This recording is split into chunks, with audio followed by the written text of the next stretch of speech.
We are here in Portland. We're welcoming David Chandler.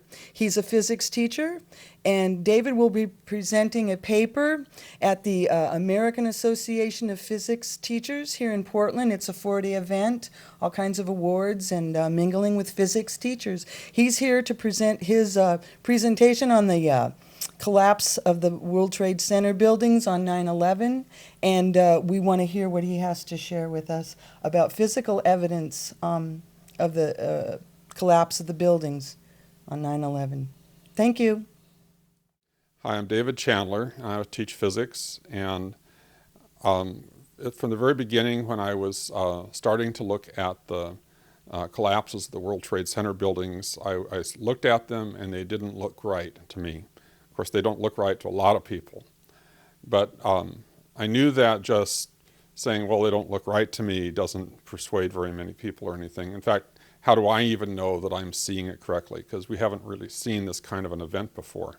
So what you need to do to scientifically look at an event like this is to take measurements and try and see how this holds up. Are the dynamics of the collapse something that makes sense? One of the first things I did was I noticed that as the buildings came down, I was thinking in particular of the North Tower. That's the one with the mast on top. As it started to come down, it didn't look like it was crumbling down. Things were shooting out sideways at tremendous speeds.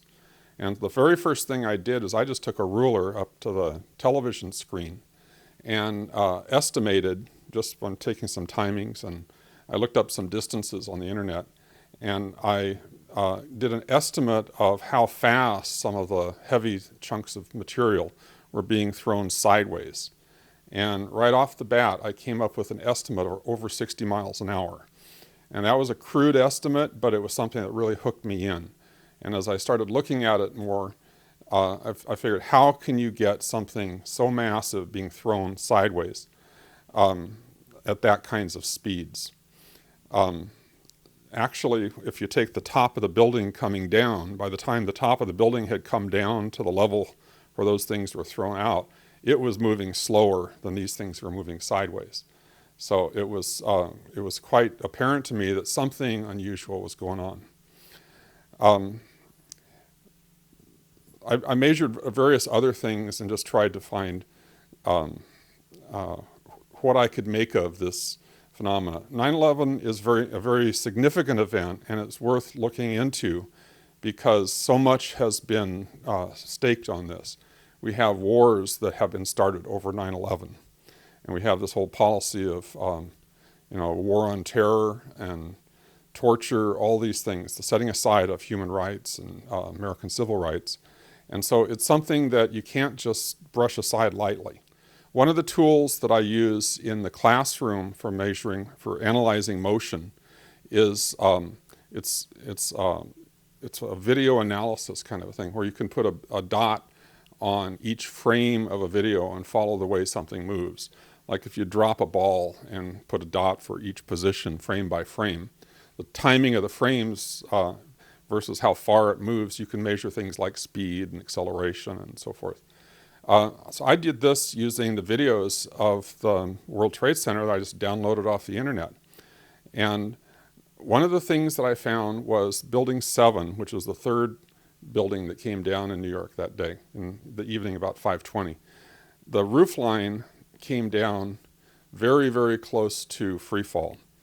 Now, my early measurements of this, I didn't have a lot of precision because I didn't have accurate knowledge of actual dimensions. I knew the width of the building was 100 meters, but the left edge of the building was in the smoke, and so I had to guess at that. But I got a measurement that was in the very, very close ballpark to the acceleration of gravity. So free fall is if you just drop a rock, you just let go, and that's how the rock comes down. And that's what I saw happening with the World Trade Center 7. Now, in 2008, NIST, which is the National Institute for Standards and Technology, and this is the official government agency that was in charge of analyzing the building collapses. NIST came out with their Building 7 report, And in that report, they gave some measurements, and the height of the roof line and the height of a certain floor. And so I was able to identify those on my video, and that gave me a much better calibration, and so I could improve my video. So I took a new measurement, and it basically came out right on the money, very, very close to the acceleration of gravity. Now that is a really anomalous kind of a result, because this is a building crushing itself, supposedly, falling through itself as fast as if you just took a rock and let go and let it drop. And the problem with that is, if a thing is falling, when it's up here at a high position, it has what we call potential energy. And as it falls, that potential energy is converted into motion. It's called kinetic energy. And if all of that potential energy converts into kinetic energy, you have free fall. If any of that potential energy is used for something else, such as breaking up the building or moving things around, pushing stuff around, then there is less energy available for downward motion. And so it can't be in free fall. It'll be moving slower than free fall because not all that energy is available. Some of it got used for other purposes. Okay, so that's the basic physics of it. That if you see free fall occurring, the free falling object cannot be doing any work on anything else. And so if the building is being destroyed, and if things are being pulverized, beams are being broken up, girders are being, broken up and thrown around, it can't be the falling part of the building doing it. Something else has to be doing it to clear the way for the free-falling section of the building. So it basically makes a physical impossibility. Once you see that the building is falling in on itself at free fall, you absolutely know that something else is destroying the building. So this is a real smoking gun. Now, NIST, in this report they did in 2008, in August of 2008, this was their draft report for public comment. And in this report, they said the building came down 40% slower than free fall. Now, that's just blatantly a lie, because there's no way that if you can measure it, it's right out in plain view. Anybody can see it, and anybody with the similar kind of competencies that I have in this, say a physics teacher or an engineer or somebody with science knowledge, they should be able to also duplicate the kind of measurements I did. And you can see that it's going to be right on or within only a few percent of the acceleration of gravity. So for them to say 40% slower than free fall was pretty blatantly a lie. Now, later on, I went back and tried to see how they got their measurement. And what they ended up doing, it turns out, is they said it came down to a certain level, is where they ended their measurement. So I started there and worked backwards, and they said it took 5.4 seconds. Well, and you sort of backtrack, and you see after about 3.9 seconds, the building's up at full height, and you go 5.4 seconds, the building's just sitting there doing nothing. And so it's like you start your watch, and it's basically about 2 seconds pass before the collapse begins. They're claiming there's a lot of internal collapse going on, but that's really irrelevant to this point, because if you see something falling, what you have to do is take the measurements of that period of fall. It doesn't really matter what else is going on. And so maybe the internal structure of the building was being demolished earlier. In fact, it probably was. There were definitely processes going on that were pulverizing the interior of the building. But this building, the motion that they were saying that was 40% longer than free fall was used to try to deny that the building entered free fall. I got an opportunity to ask a question when they held a technical briefing conference. And so this was on the internet. I got a password sent to me about 5 minutes before the thing started. I had applied for it earlier, thinking no way was I going to be given a chance. because I'm just a physics teacher at a high school. But hey, they did it. They gave me a password, and I just asked a very simple question, literally 5 minutes before I was ready to walk out the door and go to school that morning. And I just basically said, how can you take something that's such a publicly visible, easily measurable quantity as this and set it aside? And they stumbled all over that. And the video of that is on the internet, on YouTube. My website, by the way, is 911speakout.org. And I basically have put a whole bunch of videos there. And I really encourage you to, if you have the kind of interest in more of a scientific knowledge of what's happening here, I sort of explain things. I'm used to explaining things to high school kids, so it's not like I'm trying not to shoot over everybody's heads, but I do hit the science out there. So this, if you want to see a scientific explanation of what's going on, that would be a good place to start. I also want to put in a mention here that a number of us are working on a project. We're going to take all my videos and put them on a DVD that's going to be coming out soon. So if you look at my site, there's information about that too. So in any case, that was one of my early measurements that if people out there know my name, it's probably because of that confrontation I had with NIST. It developed into a 3-part video, by the way. The first one I talked about the event. The second one was where I started talking about it was while I was making this series of videos that I realized I don't really know how they came up with their 40% greater than free fall. So I went back and figured out where they started, and it's hilarious. I mean, it's like they're starting the clock and nothing happens, and nothing happens, and nothing happens, and about 2 seconds later the building comes down.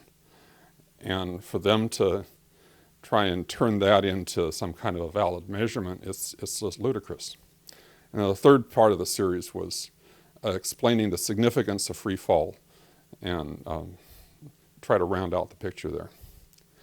There's another analysis I did that actually I published a paper about it, and it's in the Journal of 9/11 Studies.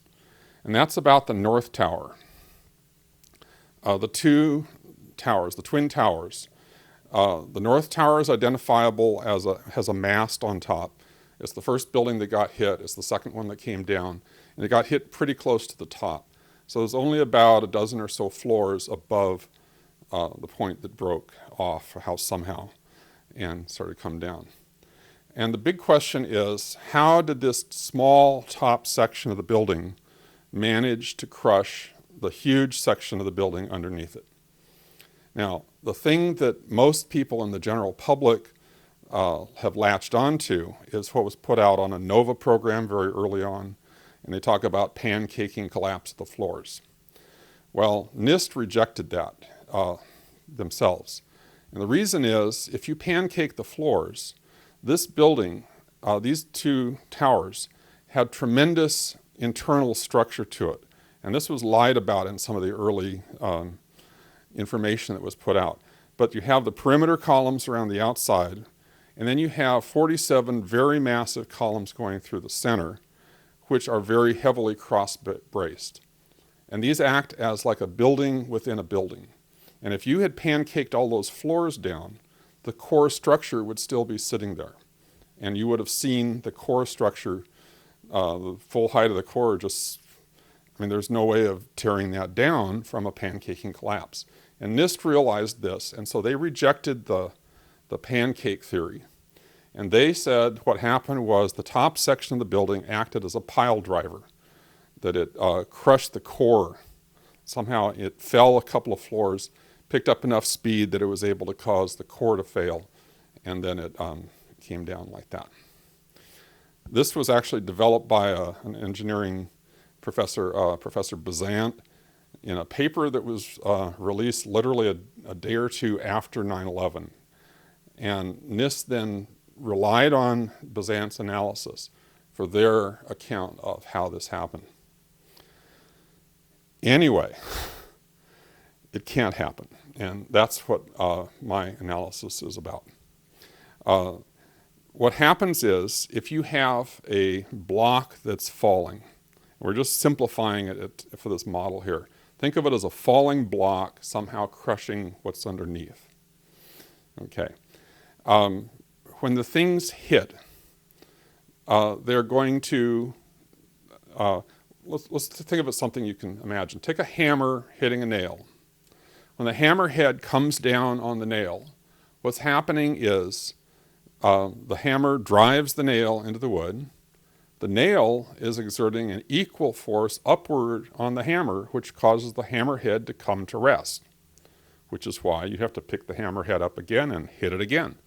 And so every time you hit the nail goes in a ways, but the hammer head comes to rest. And by then repeated blows, it's able to drive the nail. If you've ever actually seen a pile driver at work, that's like making pilings for a dock out there. What they have is a big heavy thing that comes down, and it has to hit repeatedly to drive this block down into the sand or whatever, down to make a dock like that. So a pile driver works on the same principle as a hammer. Well, the problem is, I measured the roof line of the top section of the tower, and as it's coming down, it accelerates downward the entire time. Okay? So if it's accelerating downward, it never hits the bottom section of the building. And so the actual analysis I did was I said, okay, if the acceleration is downward, I looked at the forces that had to be at work, and if it's a downward acceleration, there has to be a net force that's downward, which means it turns out that the resistive force had to be less than gravity. I have a video analysis of this on my website, and if you want to read the paper, I actually have the original paper and sort of an annotated version of the paper on the website. You can look at it there. But the bottom line, what it comes out is that the force of interaction between the two sections of the building is actually less than the force you would get if the top section were simply sitting at rest on top. That's so counterintuitive. You think that a falling mass would have to deliver a blow that would be stronger than simply the weight of the thing sitting there. But in fact, since it's accelerating downward the whole time, it's not true. It's actually exerting less force than if it were simply sitting there. And you pretty much have to go back and look at the details of that. And if I had a chalkboard here, I could show it pretty easily, but it's all spelled out both in the video and also in the paper. Those are my two analyses that I have done the most with. So the analysis of Building 7, the measurement and the analysis of Building 7, and then the measurement and the analysis of Building 1, the North Tower coming down. So those are the things I'll be speaking about at the conference that's happening this week. It's the American Association of Physics Teachers. It's an organization I'm a member of by being a physics teacher. We share ideas and we share ways that we can improve our own understandings of things as well as how to teach better. So anyway, this is some of what I've been able to contribute to the truth movement. It's very important that we focus on actually learning and understanding and communicating the truth of what happened on 9/11. It's far too significant of an event to just let pass away into history. A lot of people ask me, why do I keep putting my energy into this, and is this going to go anywhere? And one of the things I fall back on is a quote from Gandhi. And I just wanted to share this. Gandhi said, whatever you do, it will be insignificant, but it's very important that you do it. This kind of insight that I have into 9/11 simply comes out of the fact that I looked at what's happening, I paid attention to it, and I brought the skills to it that I have by virtue of my own training. There's a lot of people out there who have the same kinds of skills or even greater skills. I mean, there are lots of people with greater skills than I do.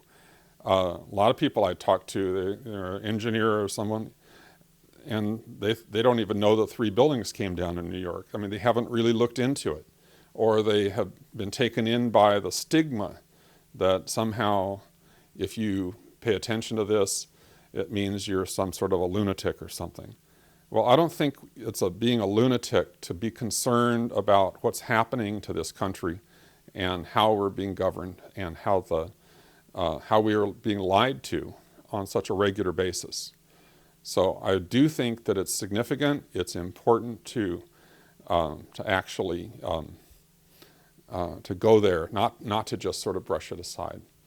And if you have capacity to understand this on some level,